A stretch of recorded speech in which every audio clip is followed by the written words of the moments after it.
وكذلك جعلناكم أمة وسطا لتكونوا شهداء على الناس. Jamaah, untuk kita mensikapi Idul Fitri itu bagaimana menurut tuntunan Rasulullah SAW? Karena Idul Fitri itu kadang-kadang ada masyarakat kita yang mengidentikan dengan seperti tahun baru. Ada juga yang mengidentikan dengan budaya-budaya dan juga mungkin yang lainnya. Karena itu selanjutnya bagaimana kita untuk yaitu beridul fitri yang benar menurut sunnah Rasulullah Shallallahu Alaihi Wasallam adalah sebagai berikut. Yang pertama, kita kupas dulu makna Idul Fitri. Ain itu berarti kembali, fitri itu fitrah, suci ya. Berarti kembali kepada yang suci. Apa yang dimaksud? Yaitu suci akidahnya. Yang pertama, keimanannya, keyakinannya itu suci. Kemudian yang kedua, suci ibadahnya. Artinya ibadahnya sesuai dengan tuntunan Rasulullah Shallallahu Alaihi Wasallam. Yang ketiga, suci akhlaknya, suci perbuatannya. Artinya perilaku kita meniru, mencontoh Rasulullah Shallallahu Alaihi Wasallam dalam segala aspek kehidupan, baik itu pribadi, berkeluarga, bermasyarakat, berbangsa, bernegara, ya, dan berbisnis, berteknologi, berseni budaya dan sebagainya. Itu semua prinsip-prinsipnya tidak keluar dari prinsip-prinsip yang diajarkan oleh Allah dan Rasulnya. Jadi akhlak kita bukan akhlak akal, bukan akhlak adat, bukan akhlak yaitu kebiasaan-kebiasaan manusia, tetapi akhlak Al-Quran ya. Karena itulah akhlak yang paling mulia yang akan diridhoi oleh Allah Subhanahu wa Ta'ala. Jadi Idul Fitri itu kembali kepada kesucian, secara umum kembali kepada ajaran Islam yang benar ya, sesuai dengan Al-Quran dan Sunnah. Itu yang dimaksud Idul Fitri. Nah, dalam pengertian sempit, Idul Fitri itu adalah kita setelah menyelesaikan ibadah puasa selama 1 bulan, kemudian ditandai yang terakhir yaitu sholat Idul Fitri ya, sholat yang kita laksanakan yaitu di pagi hari itu ya. Nah, itu namanya adalah Idul Fitri, namanya sholat Idul Fitri. Nah, apa yang harus kita lakukan supaya sesuai dengan sunnah? Yang pertama, jangan lupa mengeluarkan zakat fitri ya, di paling tidak, atau yang mampu zakat mal. Nah, zakat fitri ini setiap orang wajib, baik itu besar tua kecil, anak baru lahir pun, kalau lahirnya sebelum sholat Id, maka wajib mengeluarkan zakat fitrinya. Itu zakat fitrah ya. Jadi harus dikeluarkan. Di dalam hal ini Rasulullah bersabda, zakatul fitri sa'an min tamrin min tamron au sa'an min syairin ya. Jadi sa'an min tamrin au sa'an min syair alal abdi ya. Jadi zakat fitrah itu 1 sok dari kurma atau gandum ya, gandum atau kurma. Nah, kalau kita makanan pokoknya beras, maka kita mengeluarkan zakat fitri dengan beras, yaitu para ulama sepakat adalah minimal 2,6 kg. Dan kontemporer berpendapat bahwa yang bagus, yang afdol itu 3 kilo. Yang bagus ya, jangan kurang, tapi dalam lebih, karena kurang tidak sah. Kalau lebih abdol, ya. Jadi lebih baik lebih daripada kurang. Itu zakat fitri. Jadi semua wajib kecuali dua kelompok yang wajib, fakir dan miskin. Siapa itu? Fakir itu orang yang betul-betul tidak punya kebutuhan hidupnya yang cukup, ya. Nah, miskin itu punya pekerjaan tapi adalah tidak mampu atau tidak cukup hasilnya untuk kehidupan sehari-hari, itu ya. Nah, itu yang utama. Jadi yang utama dua orang atau dua kelompok itu. Kalau zakat mal itu untuk 8 orang, ya. Zakat mal itu apa? Zakatnya seseorang apabila sudah memiliki senisab. Nah, senisab itu berapa? Senisab itu adalah sekitar 85 gram emas murni, ya. Itu ukurannya. Berapa harga emas sekarang?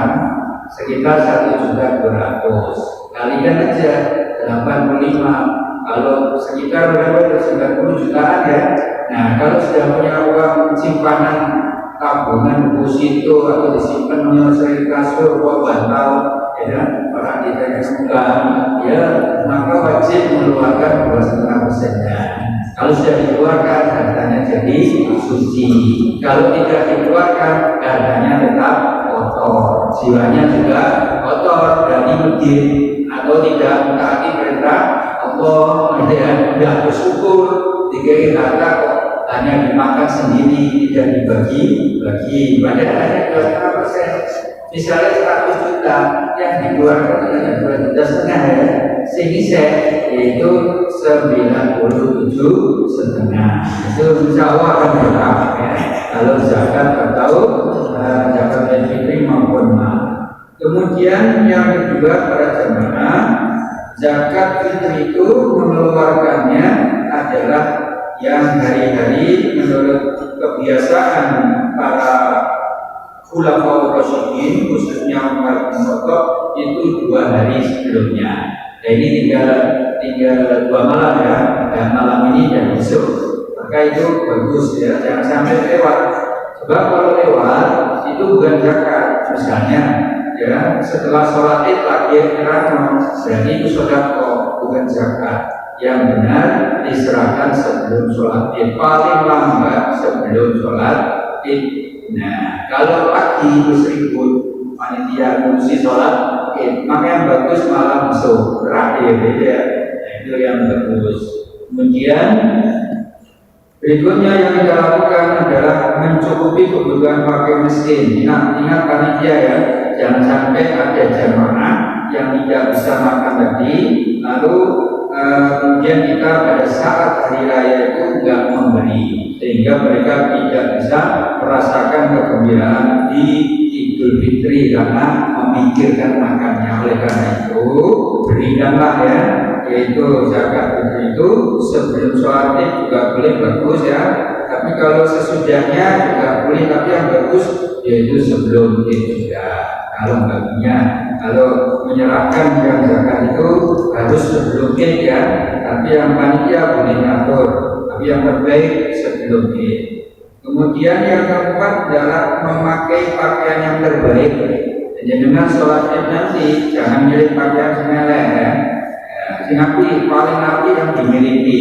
Apakah harus baru? Tidak, ya. Kalau baru ya boleh, ya. Tapi di antara pakaian dimiliki itu mana yang terbaik, itu yang dipakai, ya, untuk supaya yaitu kita menghormati, menghargai diri kita, dan yang penting menghormati Allah atau agama. Nah, ya. Kemudian disunahkan mandi sebelum berangkat, ya. Jadi kalau mau sholat id mandi, artinya mandi seperti mandi besar, ya.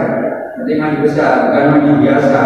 Seperti mandi besar itu sunahnya, ya. Jadi mandi besar itu ya seperti kita habis kumpul suami istri, jadi persis. Jadi terus dilakukan itu sunnah, ya. Dan Rasulullah juga menegaskan bahwa selalu mandi, ya, sebelum berangkat. Kemudian sunnah makan sebelum berangkat, sunnah, ya. Jadi kalau sholat id sebelumnya sunnah makan, ya. minum teh apa susu ya, dengan makanan apa makan nasi boleh ya. Nah, pokoknya sudah makan atau sudah minum ya, itu sunnah. Tapi kalau Idul Adha jangan makan dulu ya. Baru dakarnya baru makan ya. Nah, ini berdasarkan hadis riwayat yaitu Daraqutni ya. Jadi Rasulullah SAW sebelum berangkat sholat itu makan dulu ya. Kemudian nanti kalau Idul Adha itu tidak makan kecuali setelah kembali dari sholat Id ya. Kemudian yang keenam, kaum wanita diajak ke tempat sholat. Jadi kaum wanita juga, anak-anak juga diajak semua ke tempat sholat ya. Ini semuanya dianjurkan ya. Jadi besar kecil dianjurkan. Bahkan wanita yang hidup pun juga tetap dianjurkan untuk ikut ke lapangan meramaikan Idul Fitri, tapi tidak boleh sholat ya. Hanya di sekitar itu aja. Apa boleh pakaian sholat boleh, ya, tapi dijaga ya. Karena mungkin malu ya, boleh jaga, libur gitu ya. Boleh pakai buat sholat, tapi ngumpulnya di belakang lah ya. Itu kalau ya, untuk mendengarkan khutbah dan sebagainya ya. Ini penting, jadi hal-hal itu adalah kita ketahui supaya kita ini sesuai dengan sunnah Rasul ya. Kemudian jamaah berikutnya adalah yaitu memandangkan takbir ya, takbir kita harus bertakbir. Nah, takbirnya itu setelah ya terbenam matahari ya, boleh karena tanggal 1 jadi besok malam setelah terbenam matahari itu sudah boleh takbir ya. Dan kalau takbir itu Rasulullah biasanya itu dan berangkat dari rumah ya sampai ke tempat sholat itu takbir. Jadi di jalan itu ya, itu Rasulullah juga biasakan begitu. Maka kita juga niru Rasulullah, silakan nanti berangkat dari rumah ya, masing-masing takbir ya, takbir masing-masing supaya semarak gitu ya, di jalan itu sunnahnya Rasul. Jadi memandangkan takbir. Karena Nabi bersabda, yakhruju yaumal fitri fakabbiru hina yakhruju min baitihi hatta ya'til musalla. Ya, jadi Rasulullah takbir pada Fitri itu ketika keluar rumahnya sampai ke tempat musalla. Ya, artinya tempat sholat. Allahu Akbar. Kemudian lafaz takbir yang sesuai sunnah ya, dan hadisnya sahih yaitu Allahu Akbar, Allahu Akbar 2 kali. Kemudian la ilaha illallah, Allahu Akbar, Allahu Akbar walillahi. Itu ya, itu takbir yang sunnah ya. Dan hadis ini dari Ibnu Umar dan dari juga yang lainnya yaitu Ibnu Mas'ud ya, itu lafaznya takbir Allahu Akbar, Allahu Akbar, la ilaha illallah, Allahu Akbar, Allahu Akbar, walillahil hamd ya. Yang 3 kali riwayat lain ya, ada yang 3 kali itu ya. Nah, itu adalah riwayat yang lain. Tapi ini insya Allah sahih hadisnya. Kemudian yang ke-8, mengambil jalan yang berlainan. Artinya apa? Waktu berangkat itu dengan waktu pulang, Rasulullah jalannya dianjurkan sesuai lain. Ya kan? Misalnya kalau di sini mau sholat Id di Mani, Salasi ya, Atlas. Nanti berangkatnya lewat jam sini, mulai lewat jam 3 ya, muter ya. Nah, itu sunnah. Apakah nggak boleh kembali lagi lewat sini? Boleh, nggak apa-apa ya. Tapi nggak dapat sunnahnya. Ya. Jadi di zaman Rasulullah itu mesti beda antara pergi dan pulang. Loh Ustaz, kalau berangkatnya lewat tepi kiri, mulainya tepi kiri lagi sebelah selatan, sudah beda. Nah itu kan hanya saja ya, 1 jam ya. Nah, itu juga orang sihat itu doalah, tapi nggak dilarang ya. Kalau kembali pulang tetap satu jalan, nggak dilarang ya. Yang penting itu kita sholatnya ya dan takbirnya itu. Kemudian yang ke-9, jangan lupa sholat id ya. Ini meskipun sunnah muakkad ya, sunnah yang sangat dikuatkan ya, yang setiap tahun pasti dilakukan oleh Rasulullah. Karena itu kita juga mengikuti, yaitu harus mengikuti sholat id ya, semuanya harus ikut ya di tanah lapang. Jadi Rasulullah mengerjakan sholat id itu di tanah lapang ya, bukan di dalam masjid ya, kecuali hujan. Kalau hujan itu di dalam masjid, tapi kalau tidak hujan itu di tanah lapang, halamannya masjid mungkin ya, atau tanah lapang yang lainnya, yaitu mungkin yang bagus gitu ya. Nah itu sunahnya ya. Kemudian setelah sholat id ya, itu kita yang ke-10 sunah sholat 2 rakaat di rumah setelah id ya. Jadi kalau di lapangan nggak ada sholat sunnah ya, nggak ada tahiyatul lapangan juga nggak ada. Jangan nanti kalau sudah datang sampai tanah lapang ya udah duduk bertakbir ya, yang dipandu oleh yaitu panitia itu. Nggak ada sholat sunnah tahiyatul lapangan, nggak ada. Nah, kemudian baru pulang sampai di rumah itu disunahkan sholat 2 rakaat sebagaimana sabda Rasulullah sebagai berikut, yaitu la yusolli qabla id syai'an, tidak ada sholat sebelum sholat id. Artinya tidak ada sholat sunnah apapun sebelum sholat id ya. Wa idza raja'a ilal manzilati ila manzilihi, yaitu sholat rakaataini. Setelah Rasulullah kembali sampai rumahnya, beliau melakukan sholat sunnah 2 rakaat ya. Jadi itu sunnah di rumah. Yang ke-11 mengucapkan selamat Idul Fitri. Jadi jangan lupa ya, apa ucapan selamat Idul Fitri? Sabda Rasulullah sebagai berikut, karena ashab Rasulullah sallallahu alaihi wasallam idza taqaw yaumal idi yaqulu ba'dhum li ba'din taqabbalallahu minna wa minkum. Ini ucapannya sunnah ya. Jadi adalah para sahabat Rasulullah SAW itu apabila ketemu di antara mereka di hari Id itu yang diucapkan taqabbalallahu minna wa minkum. Artinya apa? Mudah-mudahan Allah menerima amal kita semua dan kamu semua.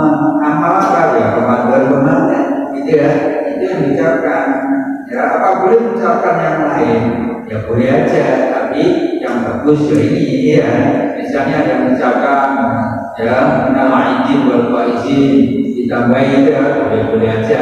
Apa balau minum itu boleh ya. Tapi boleh bahasa Jawa boleh aja. Ya boleh, tapi tidak sunnah. Yang sunnah kan di apa balau minum itu. Apalagi dengan model-model ketemu salam. Selama ini ya 00 ya 00. Apa maksudnya 00 kosong? Nah itu kurang pas ya. Paling tidak ada ucapannya lah ya.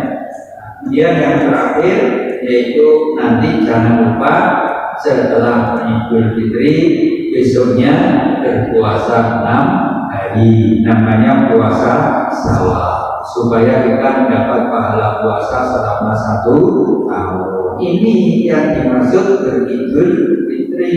Gak ada Idul Fitri itu mercon, gak ada bang api, gak ada. Itu kan tahun baru, tahun-tahunnya orang lain ya. Ibadah Idul Fitri itu bukan apa itu pesta, bukan apalagi ya hura-hura, apalagi ya tahun ini. Jadi ya, ada kebiasaan bagus silaturahim terakhir ya, paling akhir. Jangan lupa meskipun tidak diajarkan, tapi silaturahim itu bagus, momen yang tepat karena ibu semua ketemulah orang tua keluarga dan sebagainya. Jangan pelestari di sini, ketemu keluarga sih, ya kan? Nah, terus peringatan, ojo di anak-anak, ya, misalnya ganti sembarang ya, ganti apa? Ganti jok, ganti TV, ganti HP, ganti ada punya uang, ya. Itu sorong kayak orangnya dan orang-orang ada duit utang-utang karena gengsi ya. Nah itu jelek, tidak ada perintah itu. Itu sekali beliau ngaplu susah, stres, utangnya aja ya. Nanti ini pokoknya enak ya. Yang penting ibadah itu yang paling penting. Saya kira itu cuma waktunya sudah cukup. Mudah-mudahan bermanfaat bagi kita semua. Selamat terus menjalankan ibadah sampai akhir besok malam takbiran dan mudah-mudahan semua amal ibadah kita diterima oleh Allah Subhanahu wa Ta'ala. Amin ya rabbal alamin. Wassalamualaikum warahmatullahi wabarakatuh. Waalaikumsalam warahmatullahi wabarakatuh.